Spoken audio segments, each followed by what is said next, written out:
Hello and welcome everyone to this session. Today we'll be reading for Oxygen, a play in 20 scenes by Carl Gerasi and Roald Hoffmann. Scene 2, Act 1. Conference room at Royal Swedish Academy of Sciences, Stockholm, summer 2001. Lights focus on two members of Nobel Committee for Chemistry, Professors Ben Zalmassen and Soon Karlstenius, who are on stage in private conversation. Later on, the third member, Professor Ulf Swanholm, joins them. Retro Nobel for work done before 1901. What a way of celebrating the century of the Nobel Prizes. At least the losers won't be able to hold it against us. It's different, I suppose. Recognizing dead people. It's still too much work. You always complain about the time spent on the Nobel Committee business. Most Swedish would be proud to pay the prize. You pay. I'm tired of paying it. My work suffers. So resign. Not a chance. I like the power and the gossip. But choosing a dead winner, they don't even repay favors. You don't mean that. I'm just being honest. Honesty has its place, but this isn't it. I'm surprised to hear that from you, of all people. You would say that? With Astrid as chairman of a Nobel committee, it would be interesting. She prefers to be called chairperson. We have never had a woman before. She deserves it. Damn good theoretician. In my experience, theoreticians make lousy chairmen. I wouldn't generalize when it comes to Astrid. Besides, she always gets away. Which you know from your personal experience, of course.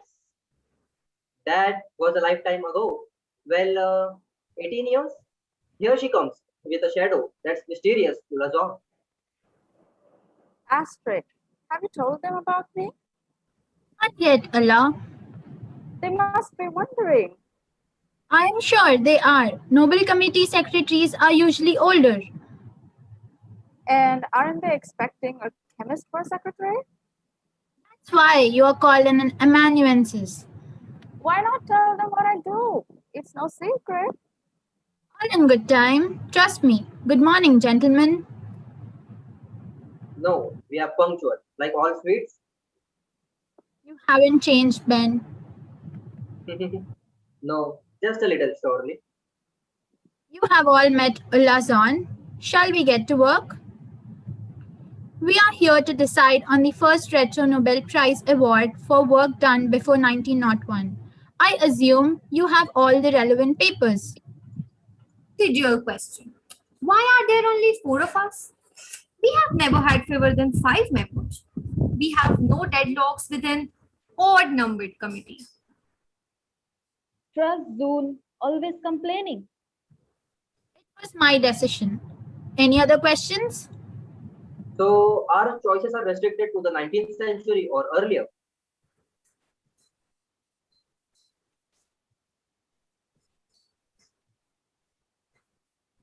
At least we have fewer Americans. In fact, only one, Willard Gibbs. What's chemistry without thermodynamics? Not an American again, please. The choice is obvious. Dmitri Ivanovich Mendeleev. Can you imagine chemistry without periodic table? That's a Rosetta Stone. What about Louis Pasteur? The prizes should be distributed to those who have conferred the greatest benefit of mankind. That's what it says in Alfred Nobel's will. If you stop people on the street with the question, who has conferred the greatest benefit of mankind? Gibbs? Mendeleev or Pasteur? They'll say Gibbs. Never heard of him. Mendeleev, spell it. Everyone knows Pasteur. But we aren't people on the street. Wait a moment. Isn't the part of formal meeting? Aren't just the usual Nobel Committee preparing a recommendation to the Academy on who should win the prize. This time, we are also generating the shortlist. We need a record to show that it was all above board. I'm still amazed we were asked to do both. Business. We have Gibbs, Mendeleev, Pasteur. What other names would you like to throw into the pot? Why not a sweet for the first one?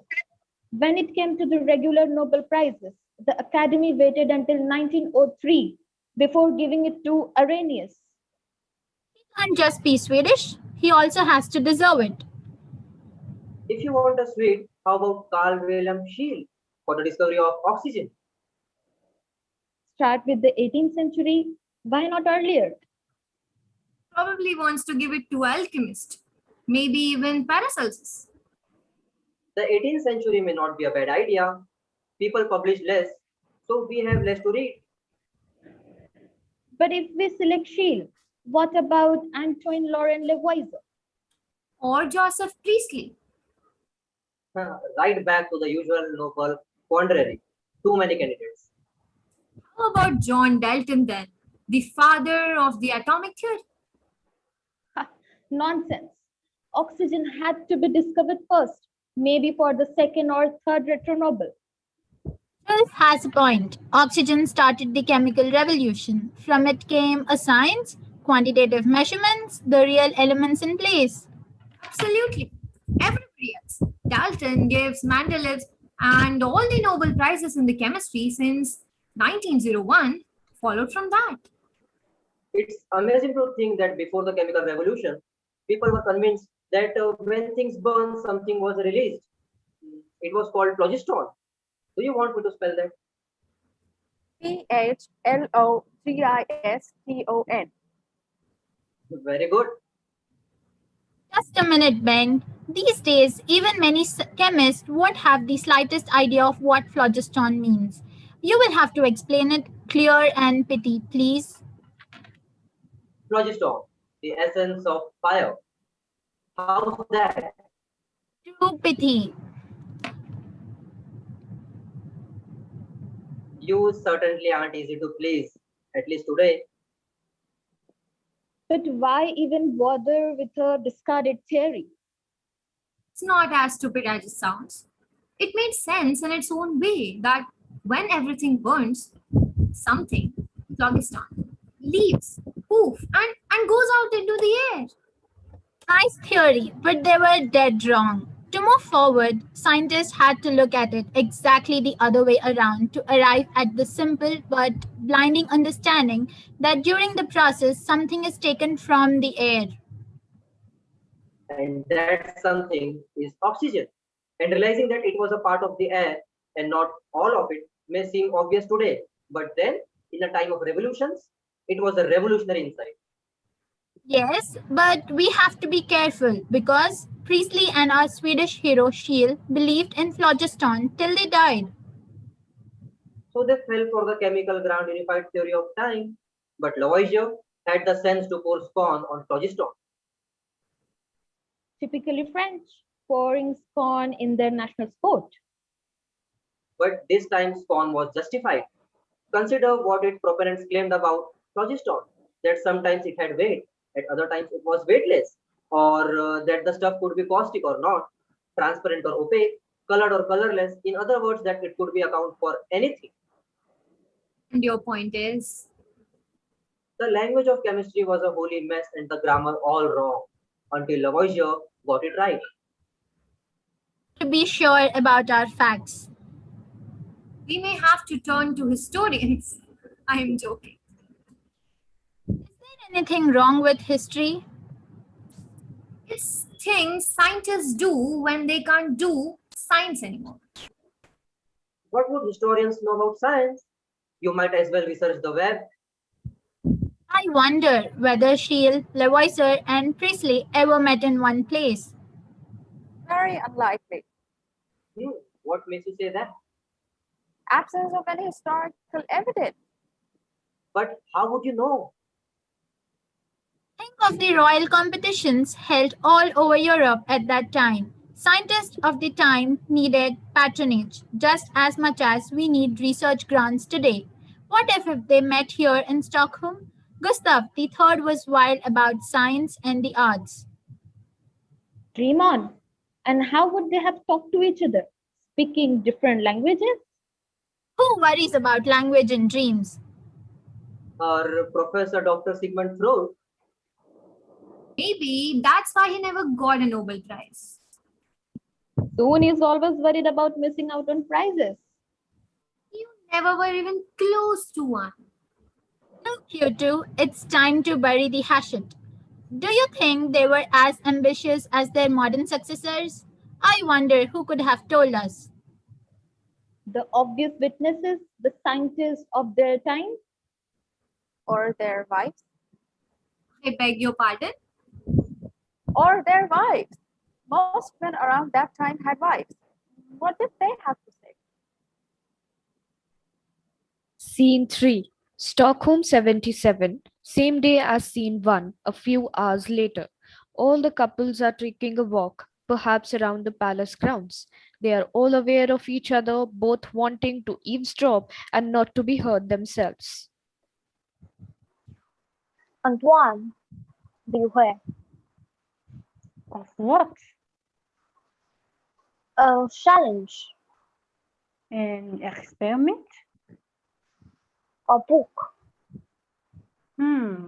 From Priestley. no, chill, Schill. indeed, He's a good chemist. and careful.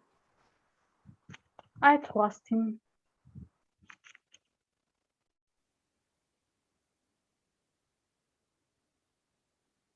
It's so beautiful here. The Lord has blessed us. But Joseph, take heed. Of what? An experiment. Mine works. It may have been done. By whom? Shield. What can he have? Something from the past. He needs something new. He questions. I trust him. I told her.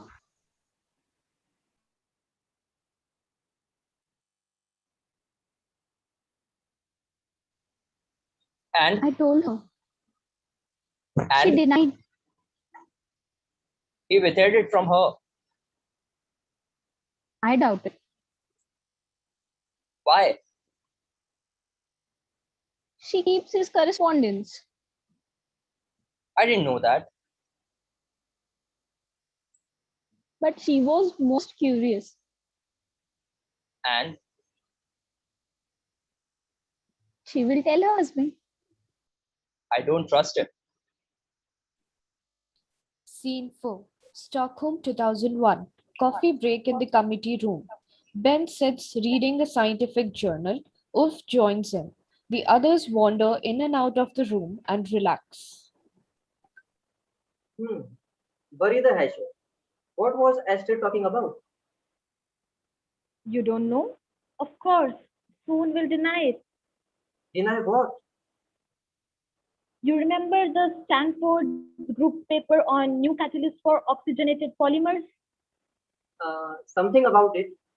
You had some similar catalyst up your sleeve, right? Identical. Except that the American paper come out several months earlier. And they won the Gibbs Medal for that work. Thanks to our distinguished colleague, Professor Carl Stenius. I bet that's why he proposed Willard Gibbs for the Retro Nobel, just to rub it in. I don't get it. When I wrote up our work and sent it to a journal, soon got it for review, and he sat on it for 2 months. And before referring it, Par for the course? and then he decided I just couldn't publish the synthesis. What do you mean by that?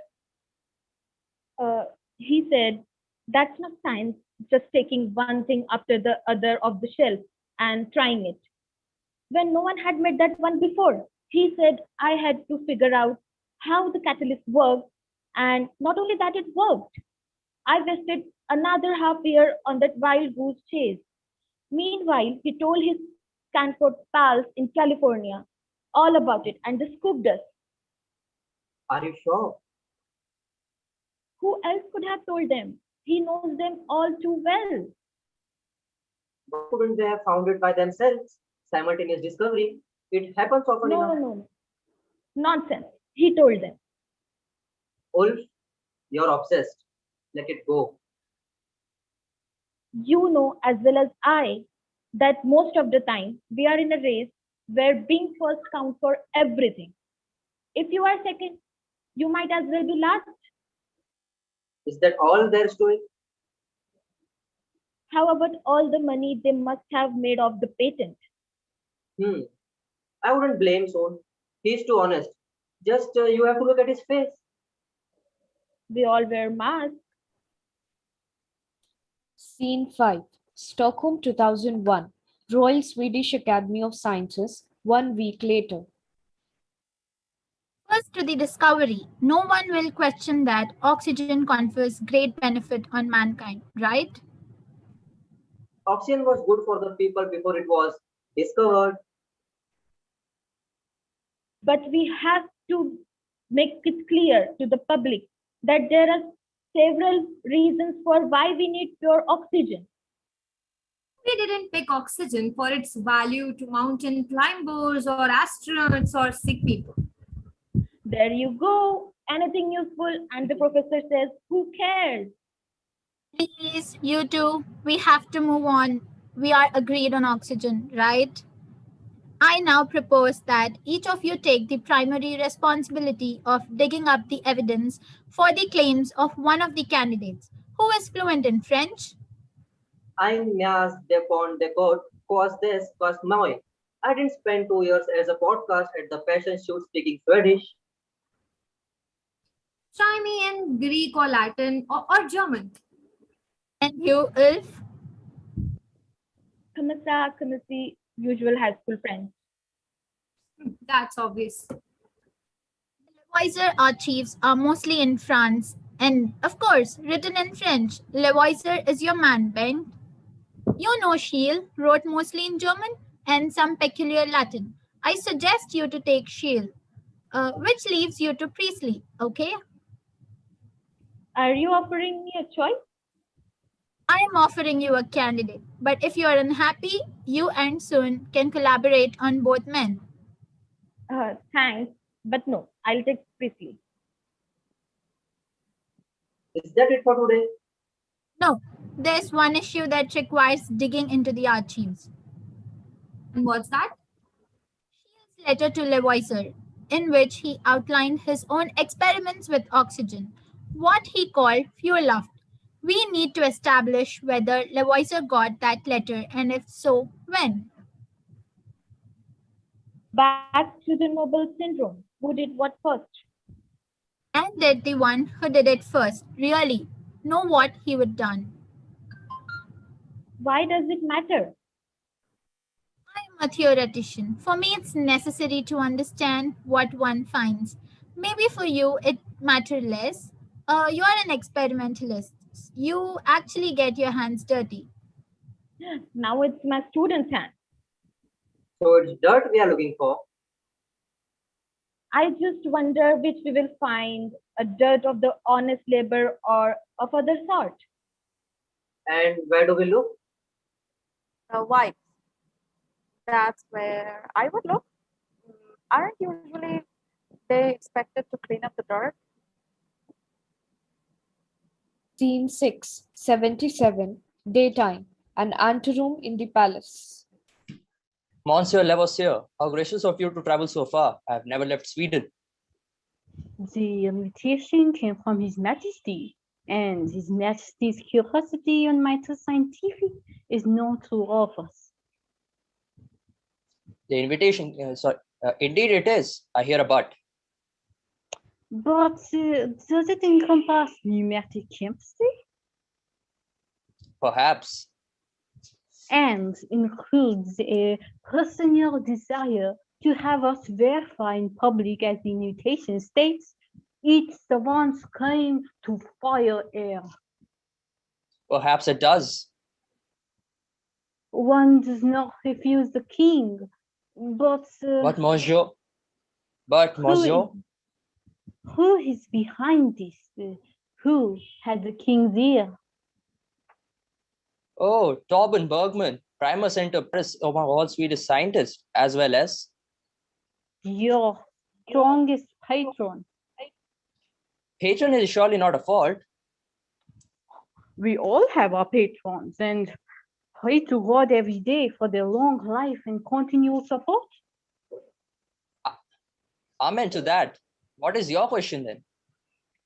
Bergman classified chemical matter into inorganic and organic. Only one of his many strokes of genius. Professor Bergman has never concerned himself with airs. Why then has he arranged our meeting? To raise the Swedish flag above all others? Because he wants to know whom God first favored among us three. While you do not. I already know, but Monsieur. But do you? Or Dr. Priestley? Ah, Dr. Priestley, we meet again. The royal invitation, I see, demands from each of us an actual experiment. Yes? Which His Majesty suggests another will execute. I wondered why. To confirm each person's claim. Claim? What the fact can be claimed? Once reproduced by another, claims become facts. So they do. But does the king doubt my experiments? Or do you? No, my dear doctor, but the world needs proof. Proof it shall have until tomorrow. Un momento. Madame Lavoisier and I design to divert your and your ladies, and of course His Majesty, have devised an entertainment for your pleasure and perhaps enlightenment. A play that we have written and have performed only once. Would you permit us to present this evening a masque on phlogiston and his enemy? What strange ways of presenting scientific arguments do you have in France? But the King of Sweden loves masks. And other pleasures we have heard. Scene 7. Stockholm, Royal Academy of Sciences, 2001. A corridor.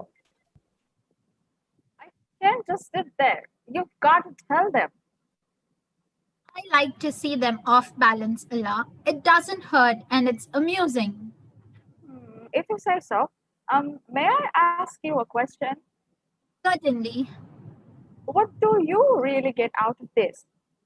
Wouldn't you like being both judge and jury? Why are scientists so obsessed with prizes? It's our occupational disease. We don't get paid much for what we do, but we are expected to behave like gentlemen. That's not what I heard you say. I mean in print. So all we have is the satisfaction of being first. Yes, and this committee is handing out the biggest pat on the back in science. Without wanting it yourself?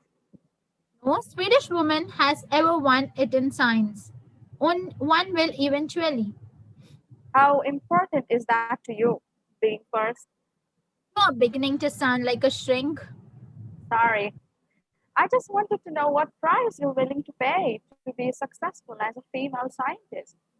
I decided not to have any children. Some may consider that a sacrifice, but for me, it was a rational decision.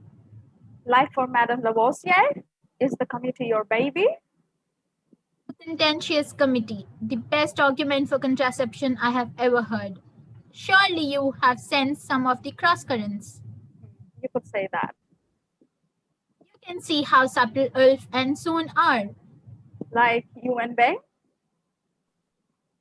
Scene 8. 77. The Gardens at the Palace. Lavoisier is practicing in a low tone, sing-song, some lines from the Masque. Fru Paul approaches him. Monsieur Lavoisier, what a luck to meet you. Madame, excuse me, but I must prepare for tonight's masque. Surely you have time for one simple question. A lady's questions are rarely simple. A short question then. Et Renoir, Short questions are never simple. Monsieur, I'm not clever with words. But you are disarmingly persistent. Your question then, your one question? Yesterday, in the sauna, A curious Nordic custom, but one my wife found crazy. it was my idea to invite the ladies. Nudity can be disarming. Madame Lavoisier was not disarmed. But of course, to disarm, one first needs to be armed. Your wife was. Isn't discretion a sort of armor? Madame Paul, you are observant. Women from the countryside have to be. Your question then, your short, simple question? Why? Your question is indeed short, but is it simple? Why? What? Why did you accept our king's invitation? Surely that must have been obvious to you. It was, but it isn't anymore. You aren't just observant, Madame Paul. Au revoir. Scene 9, Stockholm 77. The grounds of a palace. Schiele and Madame Lavoisier meet. Madame, So Shield, I'm looking for my husband. Tonight's master requires some work. I haven't seen him. I'm sorry, but Madame, Yes? I understand you keep your herbal correspondence. How did you come to know that? Fru Paul told me. She tells you everything? Well, she's an honest woman. She shares the good and the bad with me. Like, right. Or a friend. One question then. Yes. The letter I dispatched 3 years ago. Oh, there goes Antoine. I'm catching. Scene 10, Stockholm 2001. Indications of a changing room at gym. The men are finishing dressing with their sports bags and squash rackets nearby. Now, what do you think of her? Astrid, No, Ulla Zorn. as a woman, deep water and not still, but as an amanuensis. What a precious job description. Astrid is showing off. It's just a fancier word for secretary. She has hardly said anything except mentioning the wife That's why I'm suspicious. of Zorn. Of Astrid. Springing Zorn on us is part of her private agenda. I can smell it. You keep talking about Astrid. What about Retro Noble? Too early to tell. And you? Remembering the history of our discipline is refreshing. I think you're getting old. What has age got to do with it? In science, only the old lives in the past. And you? I'm interested in my future, which is why I'm now heading for the lab. Scene 11, The grounds of the palace. Priestley and Madame Lavoisier sit on a bench. Much has happened since we last met. 3 years is a long time, Mojo. Only the young would think so. And you, Mojo, you have the knowledge that comes with age. I would call it judgment. Did your wife tell you about our meeting? even down to the beating with twigs. It seemed to enliven her. She hides nothing from me. That I would call a poor judgment. Why? Some things ought to be hidden, even in the sun. An opinion or a judgment? Solely a comment, but no matter. You seem vexed, monsieur. I trust I am not the cause. 3 years ago, You dined at our table, content and eager. you translated. I tried my best, and you seemed grateful, I was then. but not now. I'm not sure you translated everything. Perhaps my knowledge of English is wanting. Madam's English is excellent. Or judgment or a compliment. You failed to convey your husband's enthusiasm. Of course, a translator is also a field work, a CE. Whose efficacy depends on the mesh. Indeed it does, and mine is fine. I am speaking of filtering information, not impurities. But who am I, monsieur? Scene 12. Stockholm 2001. Royal Swedish Academy of Sciences 2 weeks later. Steele, on his deathbed, marries the widow of the pharmacist who preceded him. Touching, soon, but how relevant is it? The retro Nobel will be given for their work, not their private lives.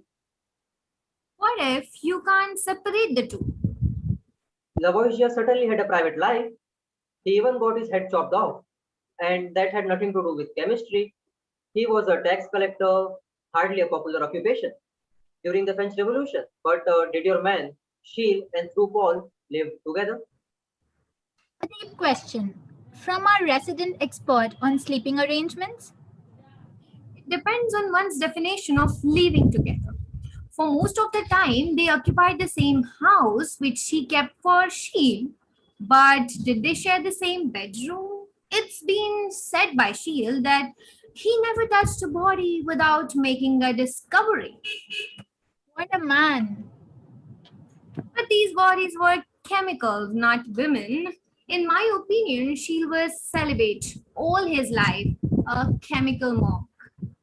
How clever.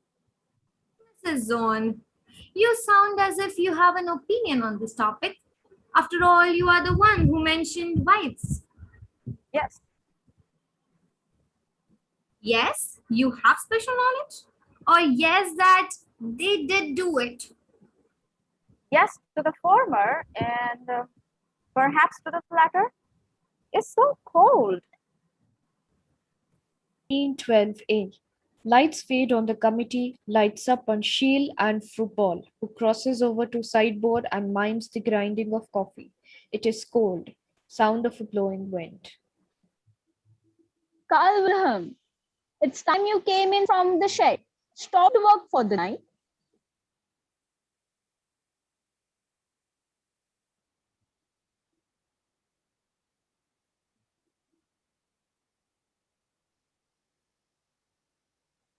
Soon, I am at the critical stage. It's so very cold out there. If only you could afford a proper laboratory. I am almost finished. There is warm food on the stove for you, and I have nearly finished grinding coffee. It took time to resolve the ore Bergman sent me. There may be a new metal in it. There's a letter from the printer in Apasala. No book.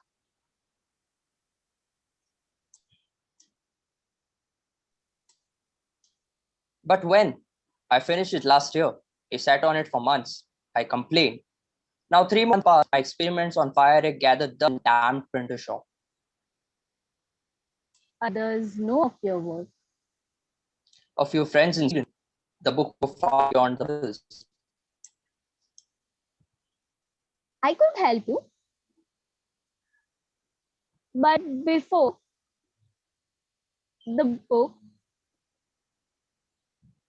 I only if I weren't ignorant. You help me in many ways, but before I eat, I must that letter.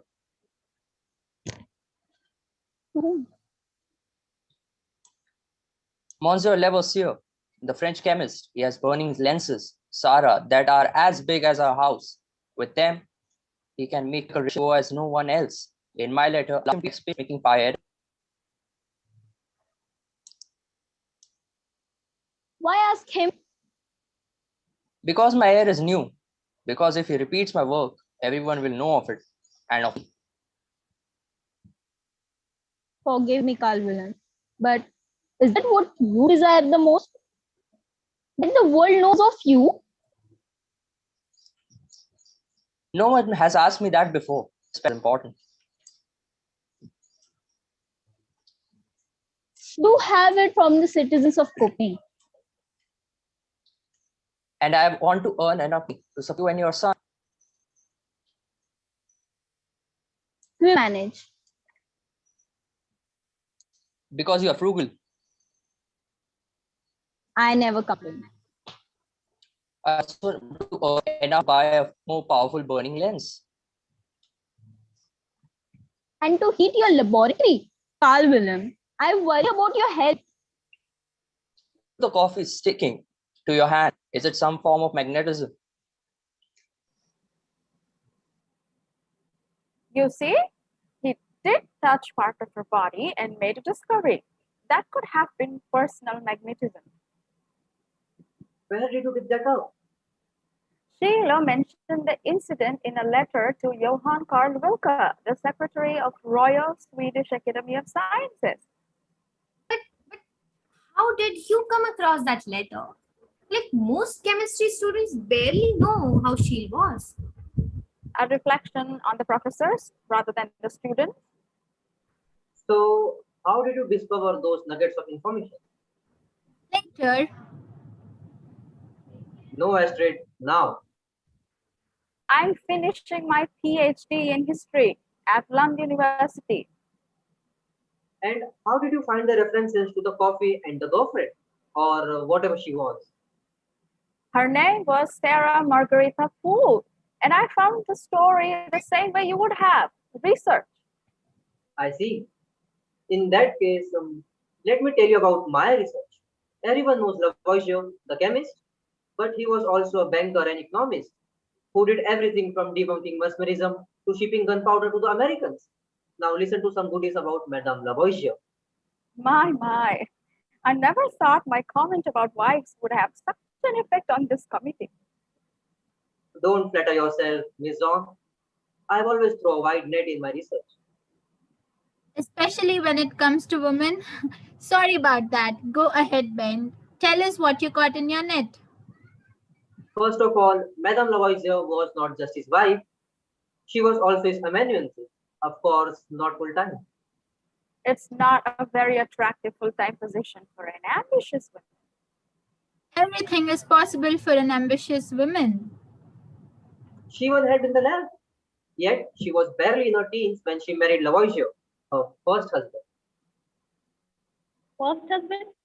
How many men were there? Her second husband, Count Rumford, I think she would have liked to forget, even though he was almost as famous as Lavoisier, but men, probably a fair number.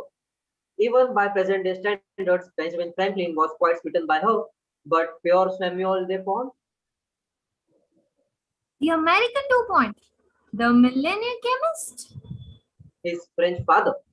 Now that was a different story, a love story. See, I have a letter here.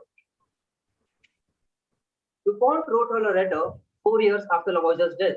After I quote from his letter, 22 years of acquaintance and 17 of intimacy. In other words, they have been intimate for at least 13 years while the Lavoisiers were still married. A modern couple.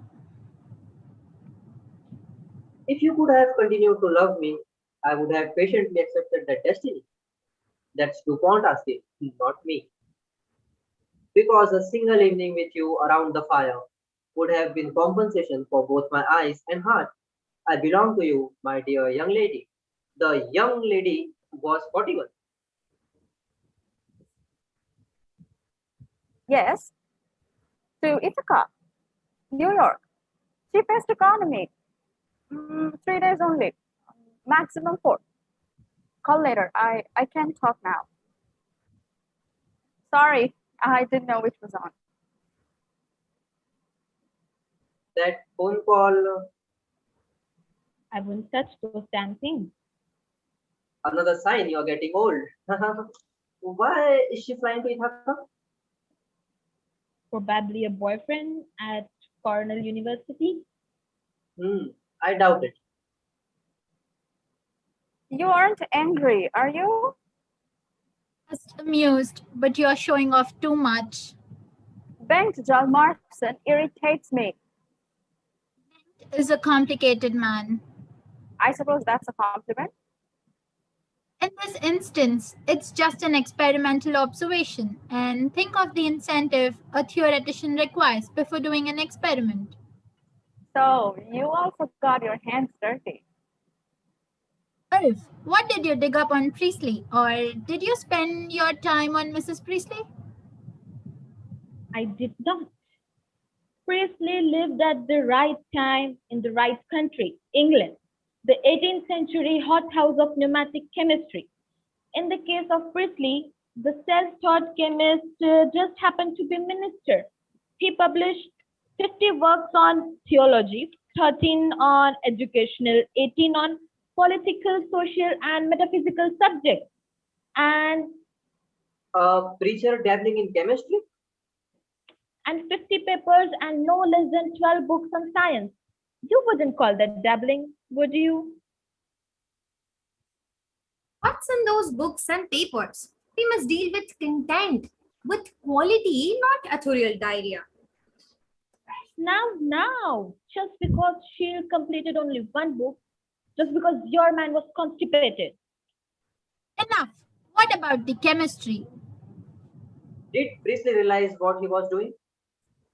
He subjected air to all kinds of chemical processes. In a very haphazardly manner. He was learning as he went along.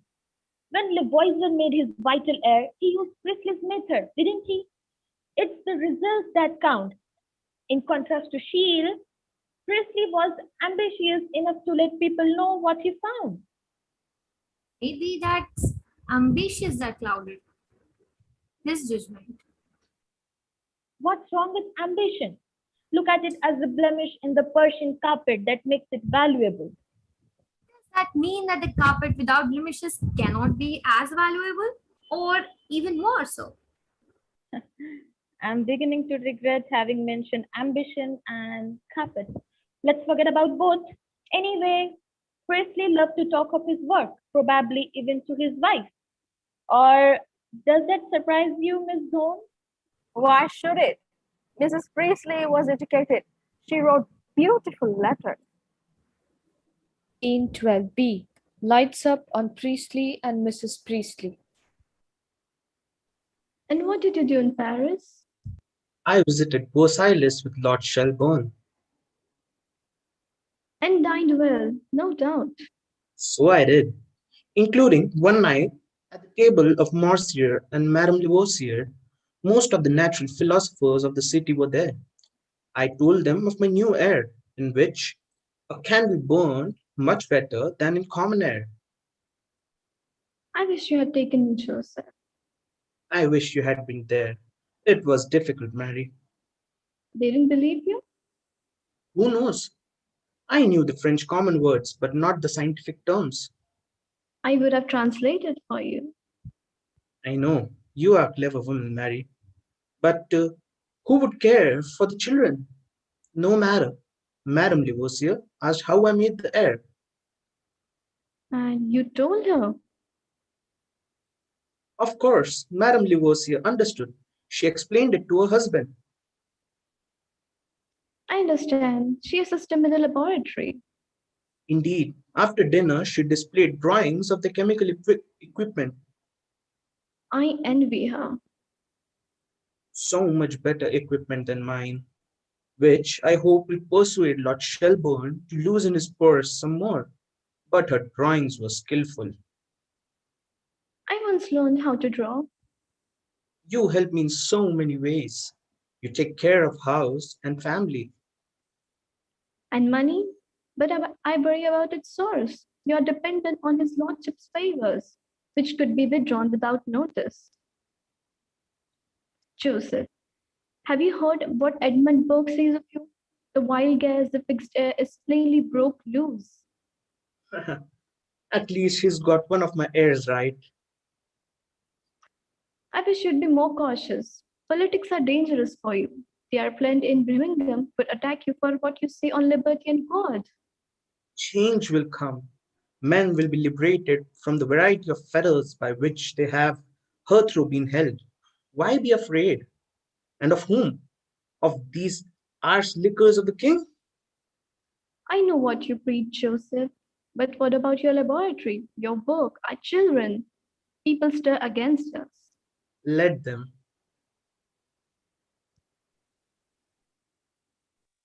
Isn't it ironic? Priestley, a chemical conservative. Just think of his undying defense of phlogiston. Was such a political and religious revolutionary that a mob burned his house in Birmingham. 3 years later, he fled to America with Benjamin Franklin's help. While Lavoisier, the chemical revolutionary, was a political conservative. And we finally turn to Shields' letter. Did Lavoisier get it? Did he read it? There is no hint on Lavoisier's side, no letters, no hearsay, absolutely nothing to indicate that he ever had a written communication from Shield. Yet, the answer is yes, he did. Yes to both questions? To both. The evidence? Grimaud's findings. My goodness! Is that a leopard changing his spots? Would you care to elaborate on that zoological bon mot? Perhaps I should have chosen a chemical metaphor. Quicksilver turning into gold, or in this instance, the reverse. After all, Grimoire was a French chemist turned historian. I thought none of you had use for such turncoats. Since he found Shield letter in 1980, I was prepared to make an exception. Anyway, there was the letter, hidden amongst Lavoisier's papers for over 100 years. And you saw it? Yes, it's now in the archives at the French Academy of Sciences. And I bought some of the slides to prove it. Listen to this. Stop showing off and translate. There is nothing I desire more eagerly than to be able to show you my discovery. Well, so you are moving to the Shield camp. Professor Hjalmarsson, I hope you won't mind a minor correction. What correction? Reconnaissance means gratitude, not discovery. Sheila is just thanking Lavoisier for a book he had sent him earlier. Oh, of course. How stupid of me. Thank you, Miss Zon. But back to the letter. Here's the second slide. And note, Mademoiselle Zon, here he actually describes the experiment. Look at the date, September 30, 1774, Shield's signature. But Monsieur Hjalmarsson, that doesn't prove that Lavoisier had actually read the letter.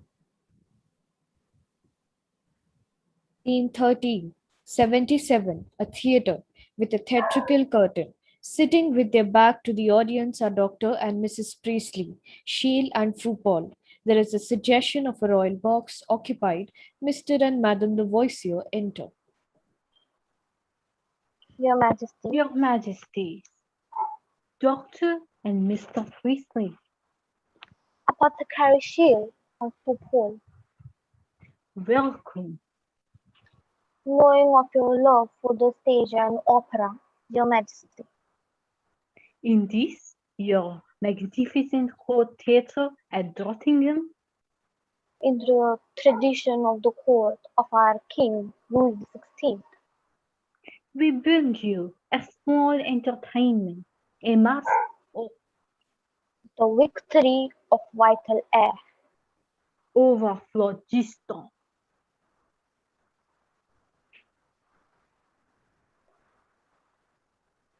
I am the vital fire of chemistry, the element that sets others free. The Greek philosophers were unaware of how I act on water, earth, and air. Without me, phlogiston, the world would be unillumined, rudimentary. 'Tis my gift, the elements to bind, transforming them to everything we find.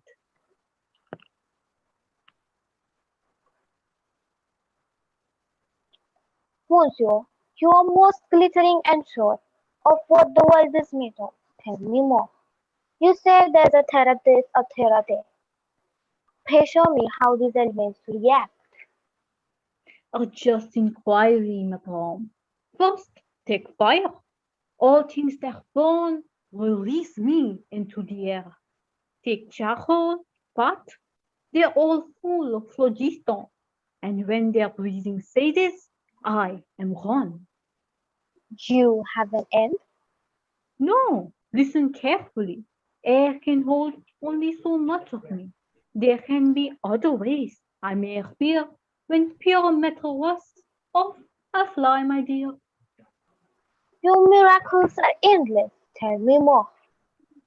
'Tis I that wins metal from the ore. My role in extraction was found. Remember, in charcoal I am found. And from the coal, the ores just suck me out. A marvel, sir. Yet you leave much to doubt. Your theory is hopelessly behind. We now know air to be of different kinds. Inflammable, nitrous, vital, and fixed. And what has what an element but mixed, as Montgomery will most aptly demonstrate. Priestley becomes Oh, very agitated at this point. a revelation I'll accommodate. You boast that phlogistones will keep you fire and rust, but why not credit vital air? Could it not feed the flames or lead to rust, combined with carbon, say, or iron it must?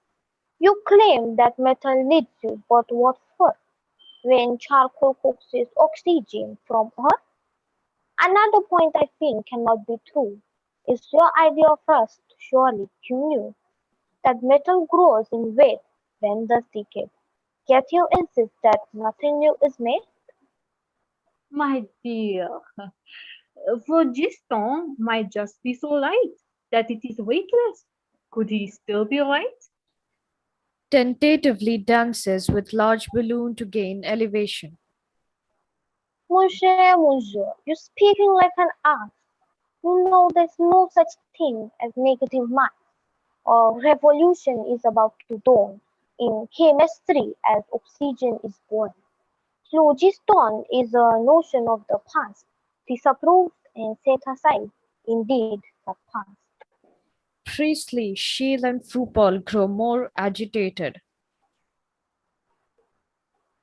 In a chemical reaction, this reveals matter is neither lost nor gained. In this new chemistry, let us rejoice and thank our sovereign patron in one voice, our Louis, George, and gallant King Gustav, in whose light we gather to finish off. May Phlogiston now join to celebrate how vital air thrives in this debate.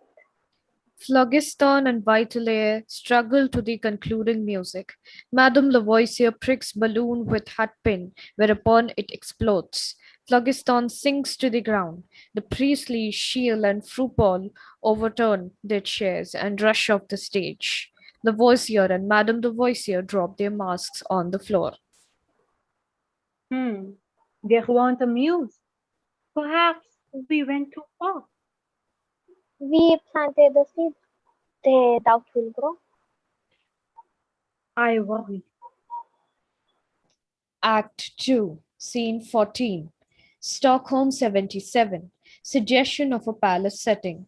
At the center is a demonstration table. Right side is a lectern. Upstage right is a freestanding screen which could be used for shadow play. Actual and simulated experiments will be done at this table. Projections may be shown on the side screens. Left stage are 3 chairs for the women.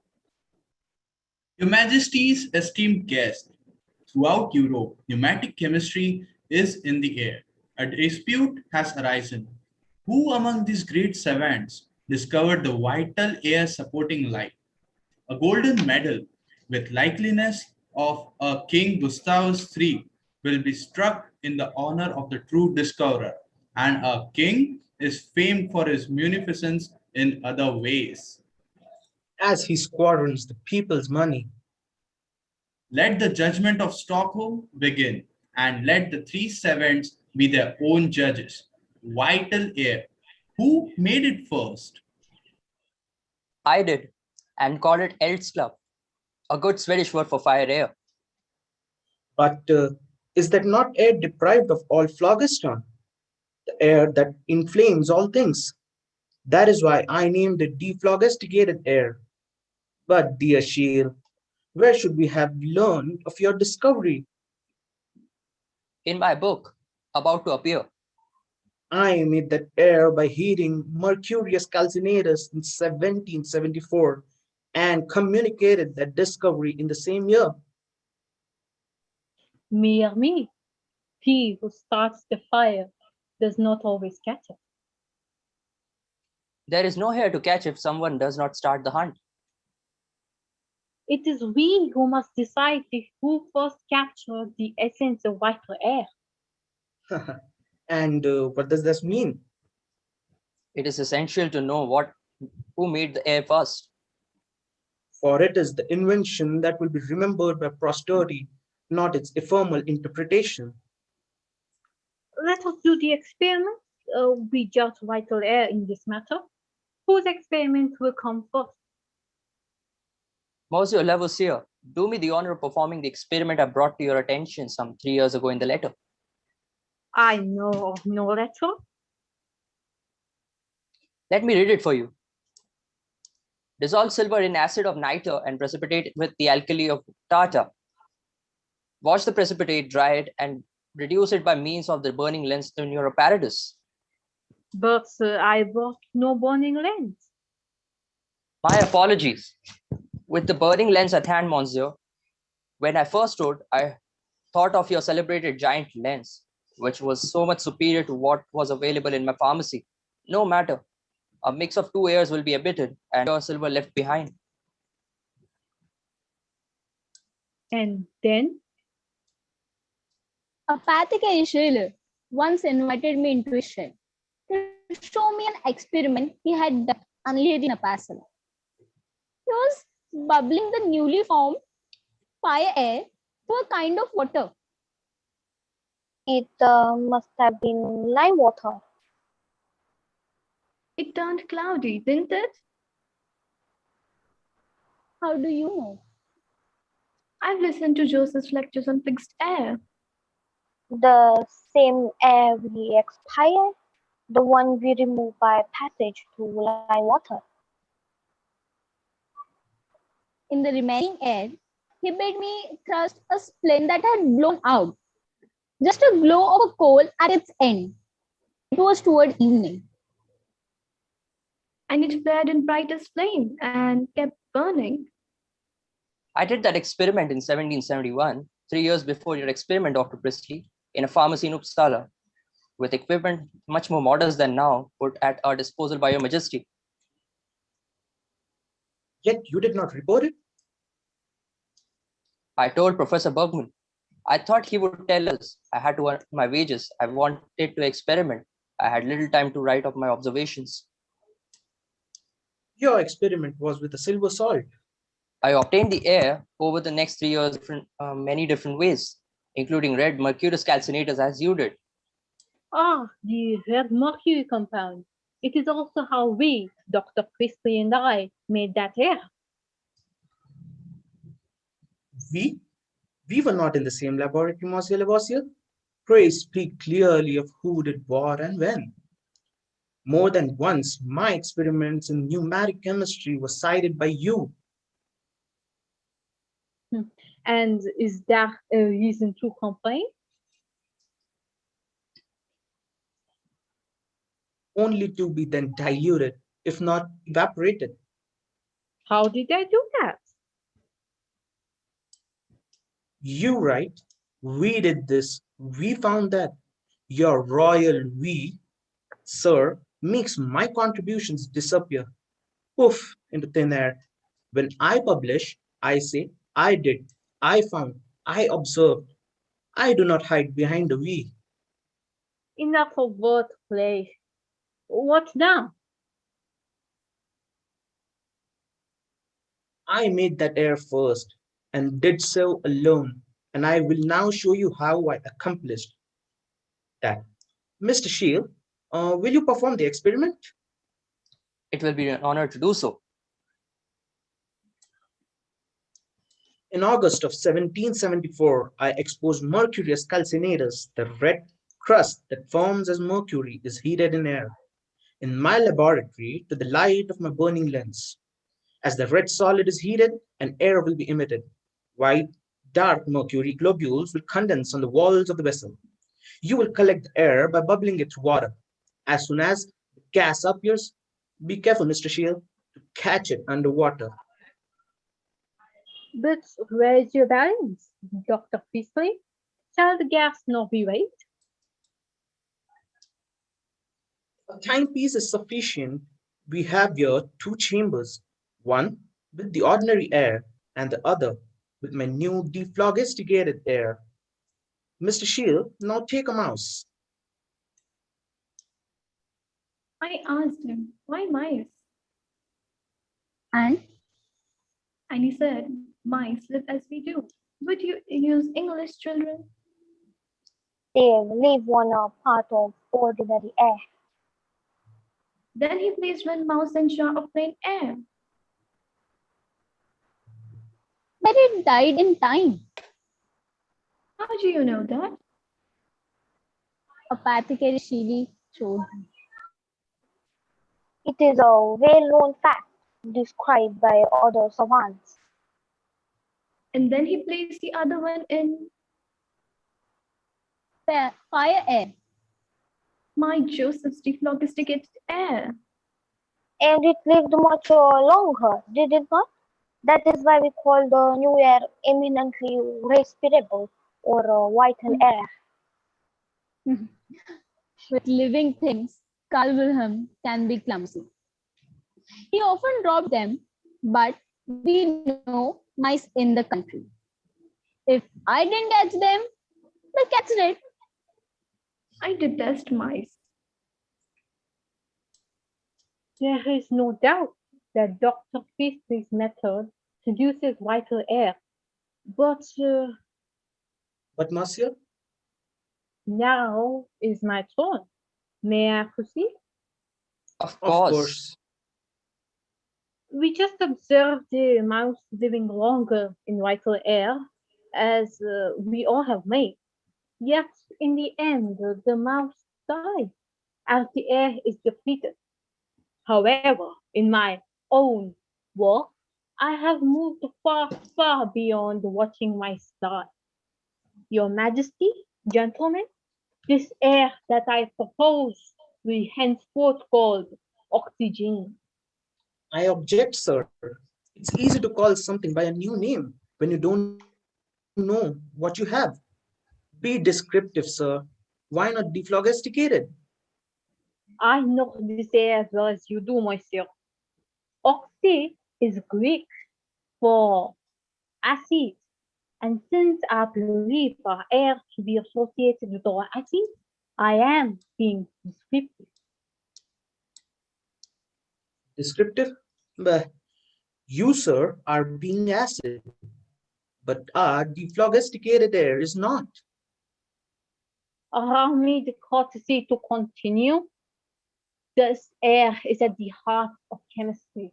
I have shown that when we breathe, the wondrous machinery of the body transforms a given weight of oxygen into gases and water. But that's obvious. Not until you weigh it. For that, a timepiece is not sufficient. Since nothing is gained nor lost in the world, be it the economy of a country or a chemical reaction, the balance sheet of life chemistry must be determined. The bank was still counting his money. I have bought from Paris a suit of rubber I have devised. It catches all the effluents of the body to show us that the equation balances. Dr. Priestley, are you prepared to perform the experiment? Indeed, I am. Even weighing things on your balances. My experiments are quite complex technically. Perhaps Mr. Shearer would help you. It appears we require a volunteer for the experiment to wear your modern suit of armor. Mary? I would help you, Joseph, but I fear for my life in that French contraption. Don't be afraid, it's only science. I will do it.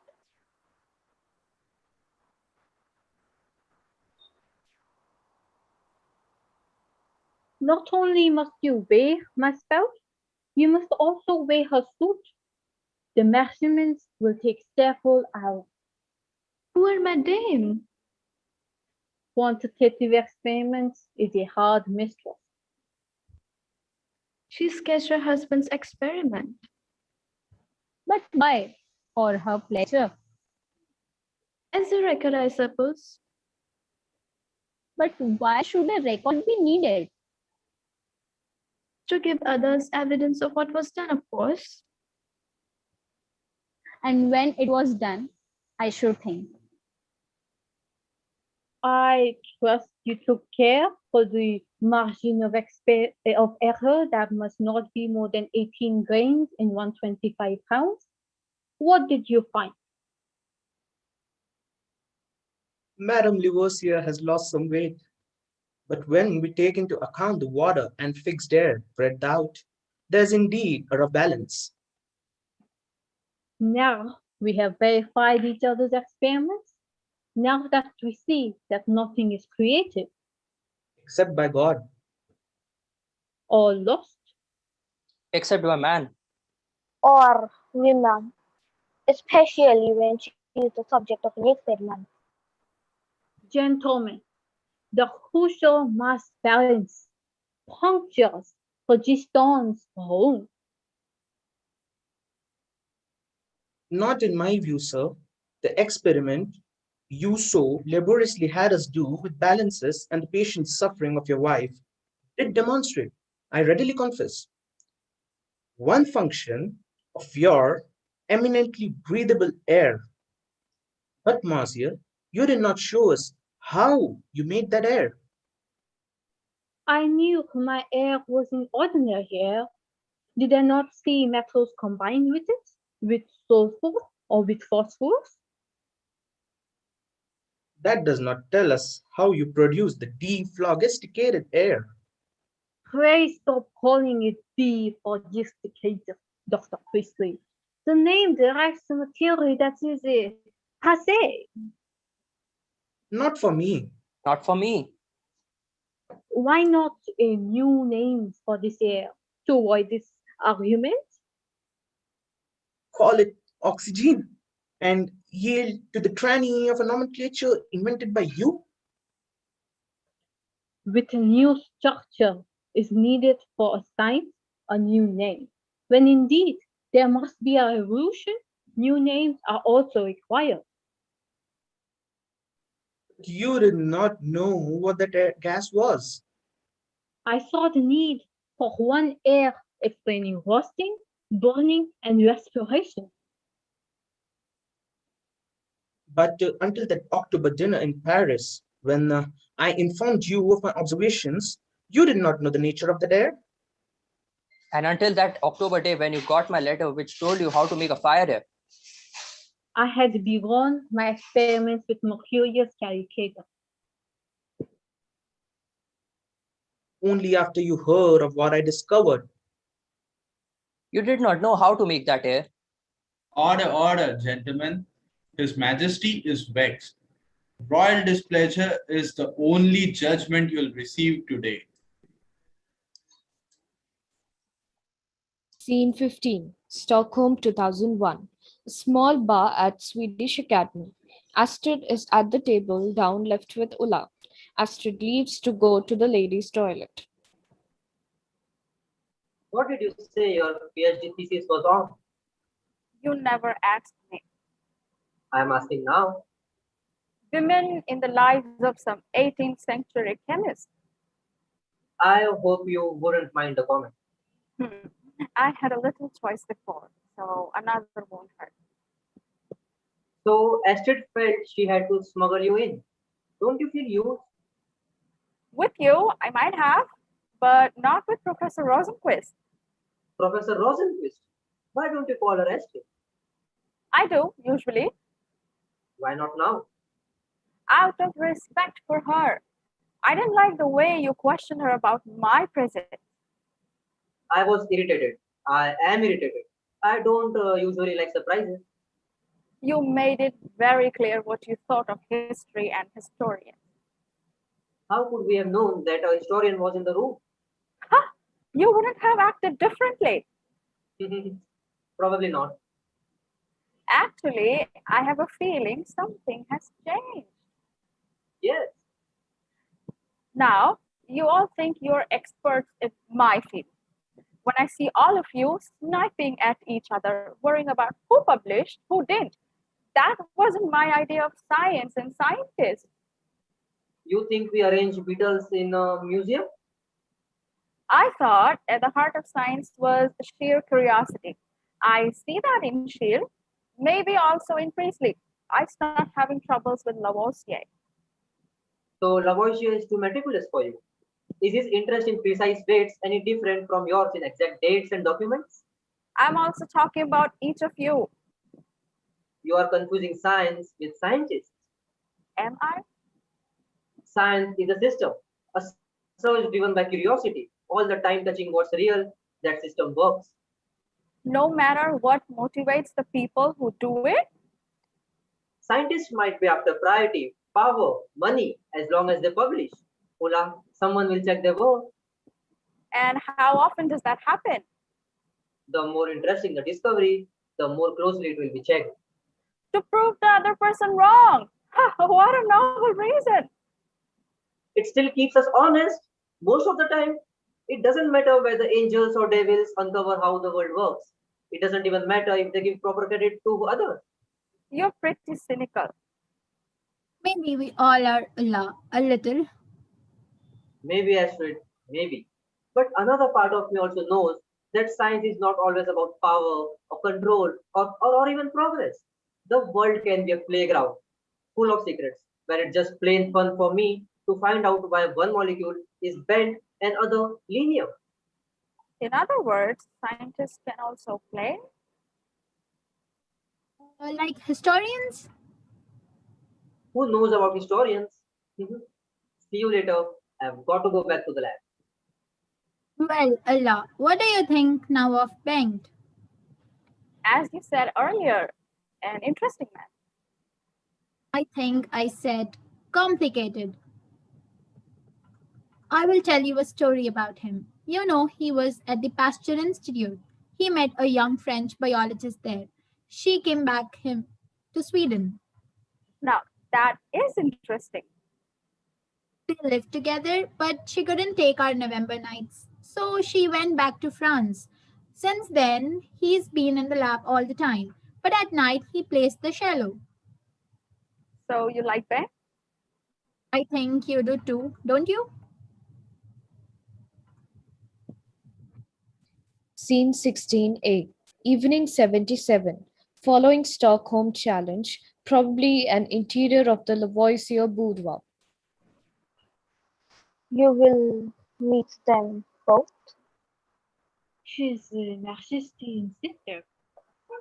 Antoine, that dinner in Paris with Priestley. I was. So do I. They were witnesses. And the letter? What letter? Shields. I saw it. You saw it? It's complicated, but I can tell you. Why do it now? I feel guilty.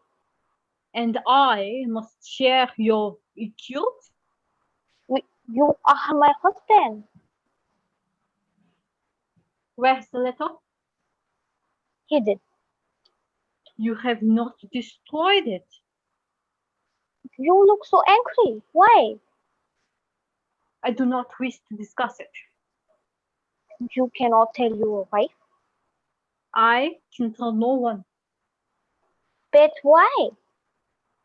Once voiced, I'd have to deny the thought or to condemn it. So you disapprove of what I did. You're still young. Why blame you? Subtlety only comes with the maturity. You taught me chemistry. Now teach me subtlety. Subtlety cannot be taught. Not explain. If I'd known he'd choose a personal letter, not a scientific article to establish his priority, I would have wished that letter away. Of course. That's why. Wait, but not wish to know how it disappeared. If that is subtlety, I do not understand it. A stray thought becomes iniquity when spoken. It is the lawyer in you, a role I never liked. The law is never likable, especially when dealing with guilt. I am the guilty one. I admitted it, and only to you. Tainted by the knowledge of the deed? How? How can you approve my wife's action? Even when done as token of love for you. Especially when done for law, for then I must reject your law as well. Scene 16b, evening 77. Following Stockholm Challenge, Mrs. Priestley is shaving her husband, who is sitting in a chair, face lathered. Why face him? It's complicated, but I must. To prove you told him? Show I was first. And Shield? I trust him. He claims priority. He did not publish. Yet, wasn't he first? Perhaps, But that would make you second. but it would make Lavoisier third. Is that the point, that he was last? Indeed, Why? have the world bowed to him when I preceded him? If you were King Gustav, God forbid. still, if you were King Gustav, whom would you pick? I'd ask, whom would the world choose? Joseph, answer me, as my husband and not as clever minister. You have always wanted black and white answers. This question deserves it. Deserving something does not always lead to getting it. You're not in the pulpit. I publish first, which makes me first in the world's eyes. I meant the heart, not the eyes. The world has no heart. But you do. You have often shown it to me. You are a clever woman, Mary. No, this is your loving wife asking. Before we came to Stockholm, I was convinced, in my heart and mind, that I was first. But now, I understand, Joseph. Scene 16c, evening 77. Following Stockholm Challenge, Fru Paul and Sheila speak in low voices, dark except for a single candle held by Fru Paul. We will all go home with empty hands, Sarah Margareta. We quarreled. Men. The king dismissed us. He couldn't offend the French and British. They are strong at court. And Bergman? He should have reminded Lavoisier of my letter in public. So much for friendship. But I think the king was foolish. You must not say that. Others do it, even at the court. But to please you, I shall call him unwise. In what way? To think that three natural philosophers would agree. It happens sometimes. When it's a question of who is first. We missed our chance. So it will remain a mystery. Oh no, the world likes it simple. Carl Wilhelm, who will speak for you? The facts. But when? Scene 17, Stockholm 2001, Royal Academy of Sciences. A few minutes after last committee room scene, a break in the proceedings. Astrid Rosenquist sits, checking notes. Zalmason enters. I like the skirt, Astrid. Thought you might. You're still a damn good-looking woman. That's exactly what you said the first time we met. The chemistry was right then. We were on fire bank then. And release something. Like Priestley's and Shields' phlogiston? More or less, but But a dangerous word for lovers. Astrid, ex-lovers. We were wrong, all intent on release. As Priestley and Shield were. When lovers burn, something is also gained. So Lavoisier said, but what did we gain? I would say it was knowledge. How biblical. I meant of each other. No snake led us astray, but an ambitious man always has problems. With an ambitious woman. What else is new? We were clever, so clever, we even wanted to do something for the benefit of mankind. And we wanted the world to know it. Somehow, I was hoping that the retro Nobel for the dead would be purer. You were wrong. At least the Nobel retro got us into the same room. As chairperson, you could have asked for someone else. You could have refused. Why didn't you? For the same reason that you didn't pick up a substitute. And why are you prickly during our meetings? And why are you so bossy? We should learn to compromise. Something neither one of us was good at.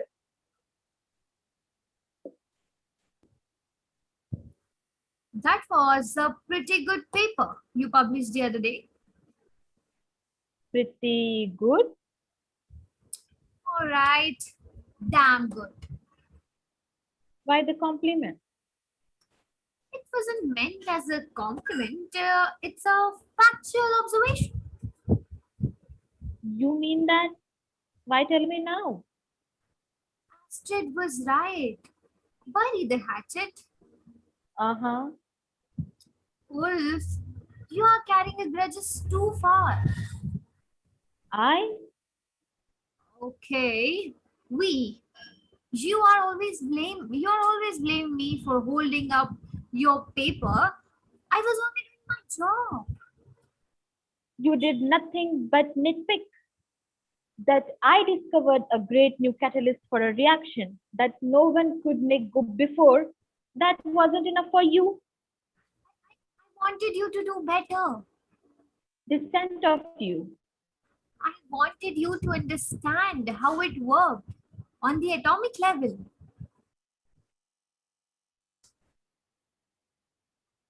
And while I was trying to figure that out, you let your pals at Stanford scoop us. I knew nothing about Stanford work. Wolf, I didn't talk to them. You can't go on blaming me, okay? But maybe... Yes. I just didn't realize how important that thesis was. I might as well confess something. A confession isn't necessary. I told Benj about it. He took your side. He thought you looked too honest, What did you say to that? that all scientists wear masks. In that case, for a change, why don't you take off yours now? That's asking for too much too soon. Okay. Well, how about shaking hands? I didn't think I would live to see the day. He came to his senses. And he, for a change, like some work I did. If you two really made up, I don't need to know why. Just do me a favor, both of you. Agree on one candidate. You aren't trying to maneuver the committee by any chance, are you? Me, an innocent theoretical chemist? Yes, you. You're pushing for a consensus when we should be making a tough choice. One winner only. The literature Nobel is hardly even shared. That's preposterous. It's comparing melons with mangoes. I suppose literature is the mango. It certainly has more taste. Guys, I'm dead serious. But so am I. The literati don't worry about priority. And if they would have a retro in literature, it would go on to Shakespeare or Dante or Cervantes or whoever, but not to all three. If Shakespeare had never lived, King Lear could never have been. And if Dante is no more, that there would no divine comedy without Cervantes. So, what's your point? Simple. Consider oxygen. If Scheele or Priestley or Lavoisier had never lived, someday would have discovered oxygen. The same with Newton and gravity, with Mendel and genetics. So why give a Nobel at all in your melon patch? If it would happen anyway, why worry who is first? Because science is done by scientists, not by machines. And scientists just crave recognition. But we still haven't agreed what being first means. Is it the initial discovery, the first publication, or full understanding? Very insightful question. Now let's see. Where exactly was it that Columbus thought he was sailing? Who cares? Our Vikings got there first. Yes, and they found people who had already come thousands of years earlier. Vikings got there first.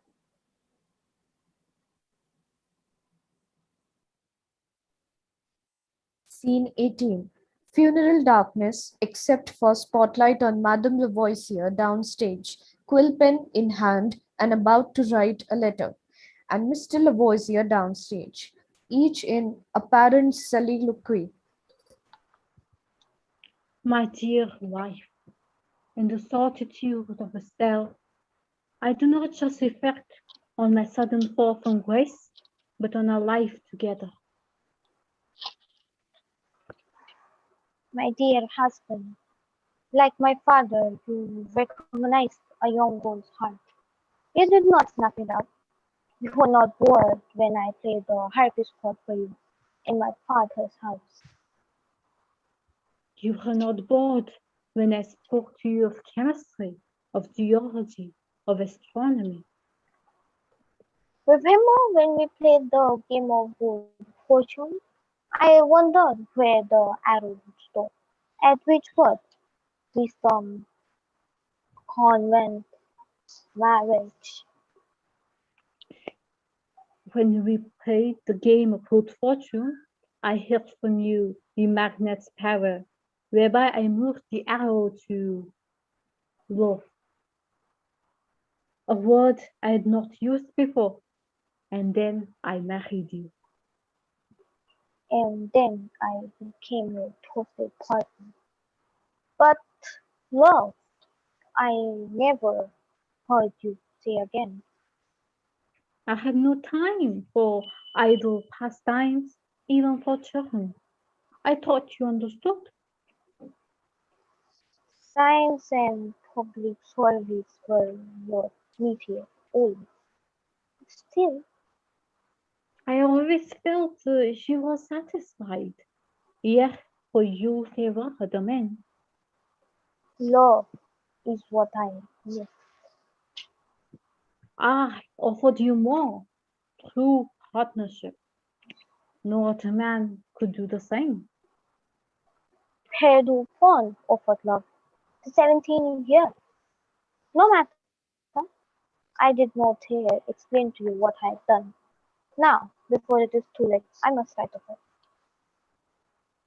In prison, I now understand what I had neglected in my careful weighing. Ambition without law is cold. I never loved another man. Scene 19, Stockholm 2001, Royal Academy of Sciences. 2 weeks after last scene, Ulla Zorn is fiddling with her laptop for a computer-controlled PowerPoint presentation, which none of the others properly notice. Astrid looks around the table. She has their attention. No, there's a simple solution to our problem.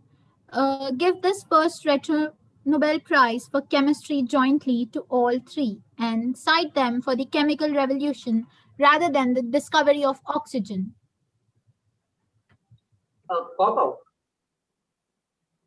including Lavoisier, who failed to credit the work explicitly reported to him by Priestley and confided to him in Scheele's letter. which Lavoisier had never seen. Did you say Maison? How can you so be sure? I was intrigued.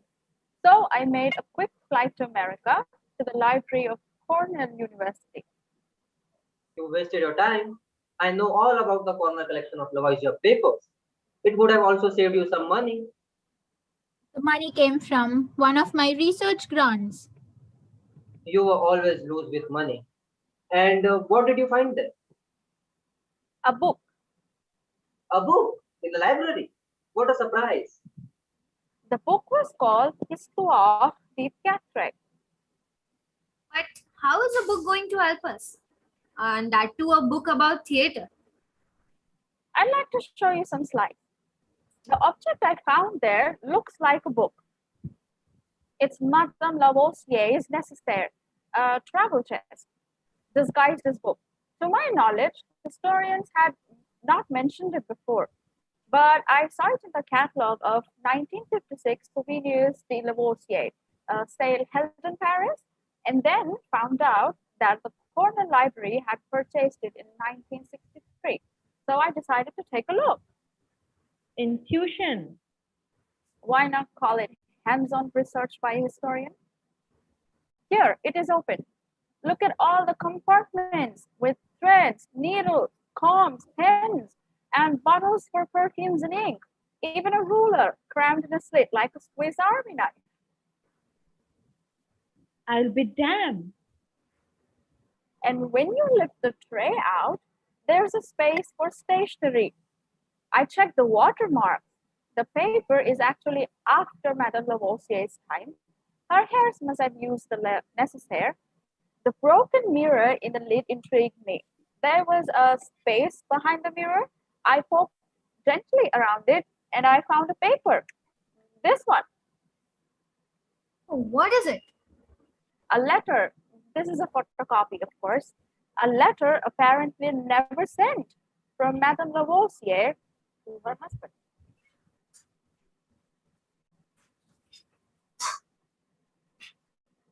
What does it say? She writes, My dear husband, in these difficult times, in the separation forced upon us by the revolution, a reflect upon the past.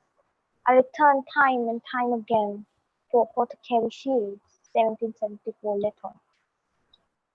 apparently, she intercepted Scheele's famous letter. Remember, she handled most of the Lavoisier's correspondence.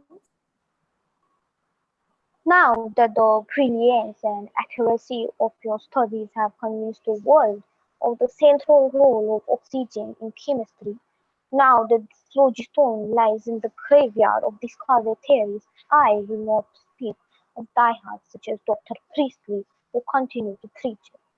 I ask you now to forgive me. I could not show Apothecary Shelley's letter to you, my dear husband. It would have taken the wind out of your sails. You, who were so close, our priority rested on my hiding. Forgive me, but I could not destroy you. No, she didn't say your priority, but our. She filed the letter without showing it to him, or actually hid it, which may be one of the reasons why it surfaced only over 100 years later when Grimoire found it. And you waited until now to tell us. Me. And why not me or the rest of us? I thought Ella was entitled to announce her discovery herself. If anyone is to blame, blame me. The question was not addressed to you. Why? To show how clever you are. I would have told you that if you'd had the courtesy to inform me first. Lavoisier is my man. I meant to help. Why was the letter in that necessary? Why was it never sent? I asked myself the same question. And I didn't tell you yet the date of Madame Lavoisier's letter. It was just before Christmas, 1793, when Lavoisier is still in jail, a few months before his execution. 19 years after Shelley's letter came. During the worst of times, with her husband in prison, she wrote to him, returning to what she had done years earlier. But when she did, it was no longer safe to send that letter. One letter she could not send, and the other she could not burn. Scene 20. Stockholm Committee Room. 1 week later. Ben stands up and prowls away from the table, heading for Ulazon. She looks up at Ben, who is looking down at her. I owe you an apology about Madame Lavoisier's letter. I was boorish. I would have used another word, but thanks. May I pay you a compliment? Do you think I'll be able to handle it? I wish I'd found a travel chest. That is a compliment. Ulla, may I invite you? Ben, first things first, would you please join us? First, in the chair's eyes or mine? I want to finish the business today, gentlemen, so it's time for a formal motion. Ben, do you want to start? I propose that the Royal Swedish Academy of Sciences select Antoine Laurent Lavoisier, the architect of the chemical revolution, for the first Petro Nobel Prize in chemistry. I hope that's formal enough. It is less formal, but direct. I propose Carl Wilhelm Scheele for his first discovering oxygen.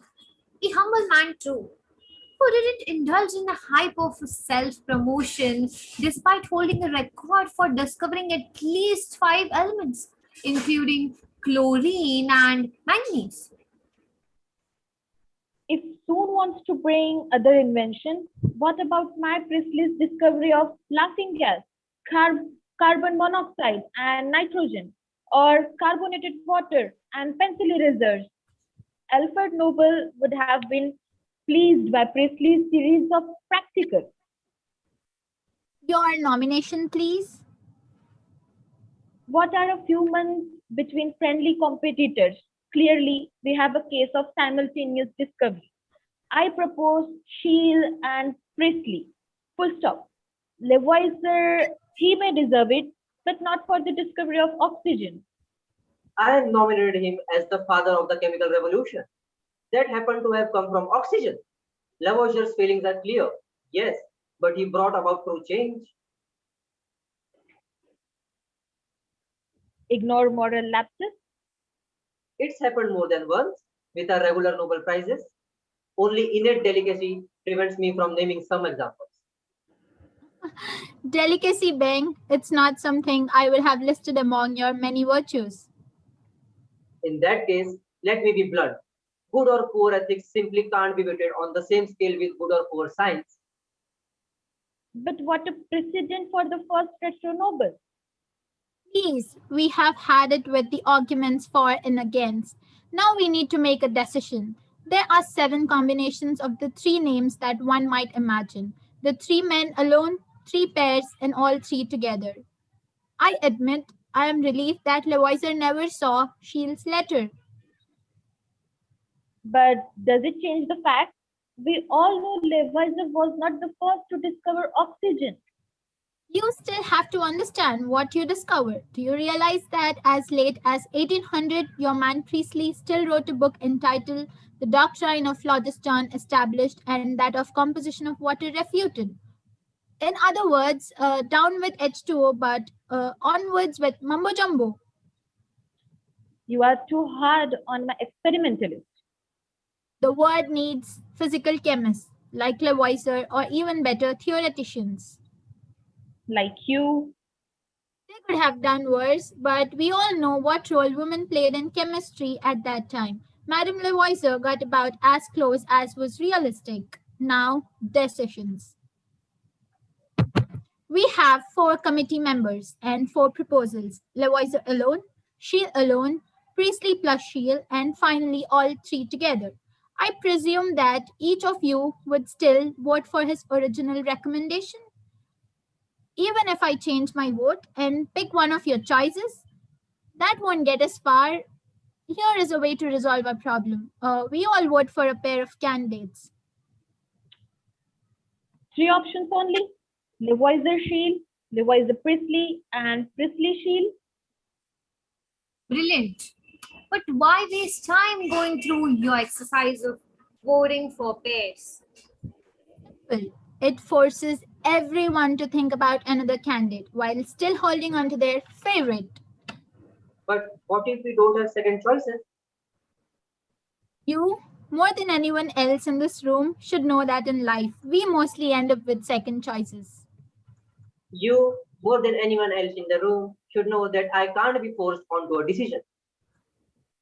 Which will never stop me from trying to persuade you, all of you, to arrive at consensus. Do I have your agreement? Bengt, we both know that what Lavoisier did. So, do we really dilute Lavoisier's credit by adding one another man? Earlier on, you said neither one of us was good at compromise. How about demonstrating that you were wrong? Did you hear what she said? Sure did. Out of the question. If Lavoisier gets the nod, then only Scheele or Priestley can share it. I could live with that if Scheele is the other. But what if he's not? What if I vote for Lavoisier and Priestley, and so do they? I would scream.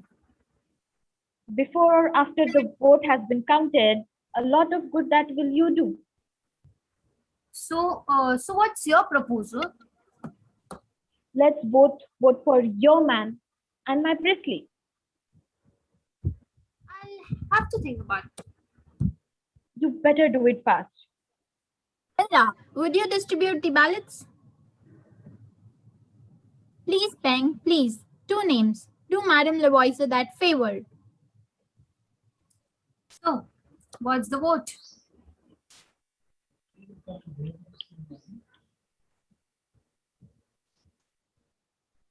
Come on, Astrid, tell us. This isn't Florida with Bush versus Gore. oh, come on, give me those papers.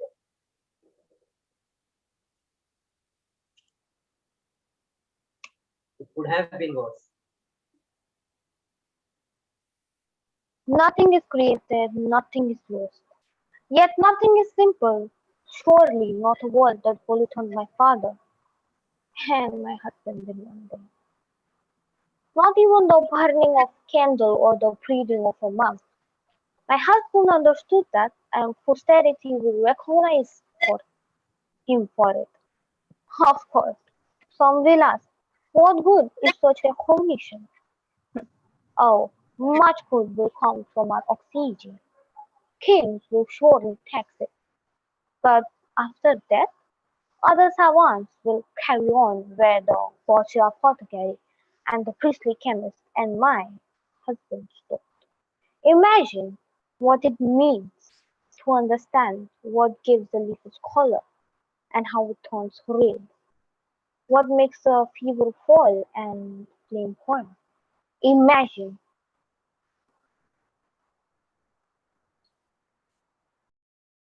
The end.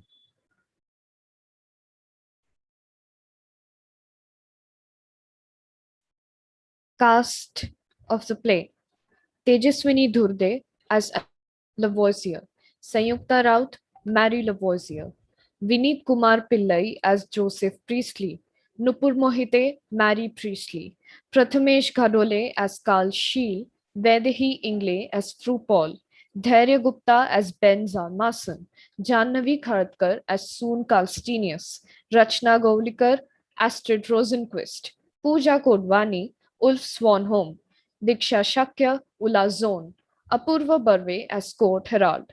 Narrator